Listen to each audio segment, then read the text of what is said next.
We've discussed many powerful and unique lightsabers before on the YouTube channel, but I think today we may be discussing the most powerful that we've ever seen. A recent discovery of mine in my delving into the Star Wars history and mythos of the ancient Dark Jedi and Sith orders. And as of currently, the Ghostfire lightsaber crystal seemed to be the most powerful lightsaber that we had encountered. Until today. Today, we will be discussing a lightsaber that the Sith Order actually worshipped and that the Jedi Order was forced to hide away because of the fact that the person that created this lightsaber, known as a Soul Saber, actually created a dark side nexus within it. How this Dark Jedi achieved this, we have no idea. All we do know though is the legend of the Soul Saber. The Soul Saber was constructed by an unknown Dark Jedi who used it on the planet of Pamorjal. On Pamorjal, the Dark Jedi made a final stand against various Jedi Masters who were landing on the planet, with the attempt of trying to subdue him. Although the Jedi believed that the Dark Jedi was not exceptionally powerful, they had heard tale of the weapon that he had created, the Soul Saber. Again, with the Dark Jedi actually making it so that he contained a Force Nexus within this brand new lightsaber. For those of you that need a refresher, a Dark Side Nexus or Force Nexus is a place or an item that's extremely powerful in either the light or dark side of the Force. For example, the entire planet of Dagobah is known as a Force Nexus, but typically it's nearly impossible to contain Force Nexuses. However, this mysterious Dark Jedi succeeded in doing just that. The Jedi Order were surprised, as all reports indicated that this Dark Jedi was not very combatably gifted. However, when he wielded the Soul Saber, something changed deep within him that we'll explore a little bit later in the video. All we really know is that many Jedi Masters who were exceptionally skilled lightsaber duelists fell to this Dark Jedi in combat, but eventually, due to sheer numbers, the Jedi Order were eventually able to overcome him and the Soul Saber. The Jedi, though, had no idea what to do with the weapon of such power within specifically the dark side of the Force, and a weapon that was heard tale of throughout the galaxy, with many Sith Lords beginning to worship it and seek it out, believing that whoever found the Soul Saber would become the next great Dark Lord of the Sith. Because of this, the Jedi Order hid it within a light side nexus so that the two nexuses would balance each other out, and no dark side wielder could ever find the Soul Saber by simply trying to reach it through the Force. In the purpose of the Soul Saber, it is literally listed as such: destruction of life,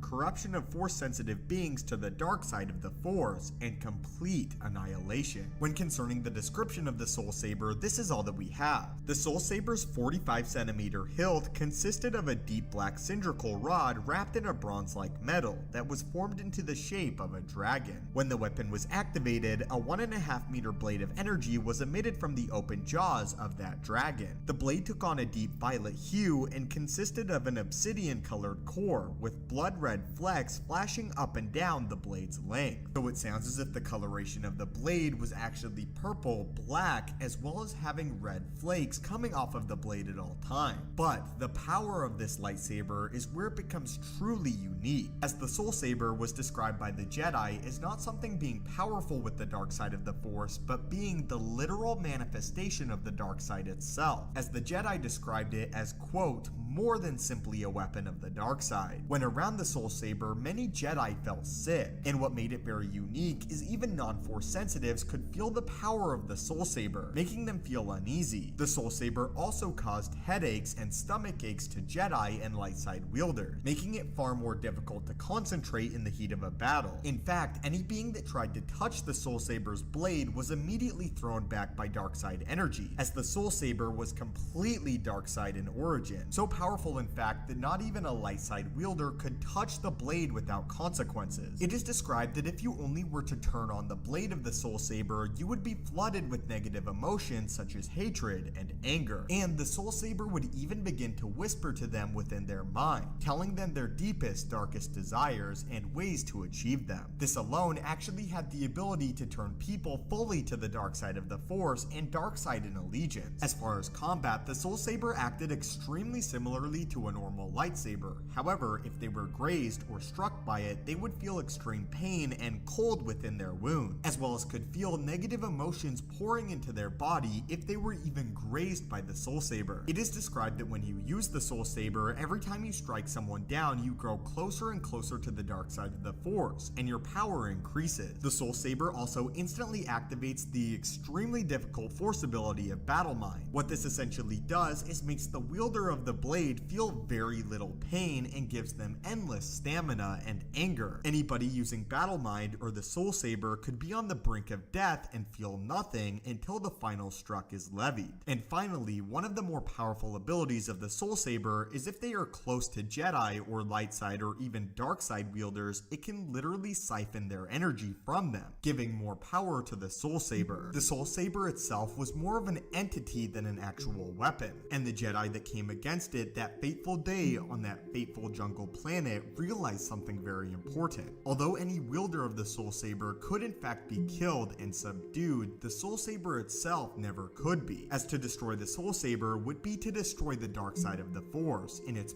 purest form. So the best the ancient Jedi Order could do was to hide it away in a light side nexus, as Sith sought out the Soul Saber, many of which dedicating their entire lives to the weapon, and worshipping the blade and its every movement across the stars. But that was the Soul Saber, in my opinion, the brand new king and most powerful lightsaber in the Star Wars mythos. But as always, what are your thoughts on the Soul Saber, and do you think it's as powerful as the Ghostfire lightsaber crystal? If you enjoyed this video in this series, I would really appreciate it if you could leave a like. Thank you guys as always so much for watching. May the Force be with you, and have a great day.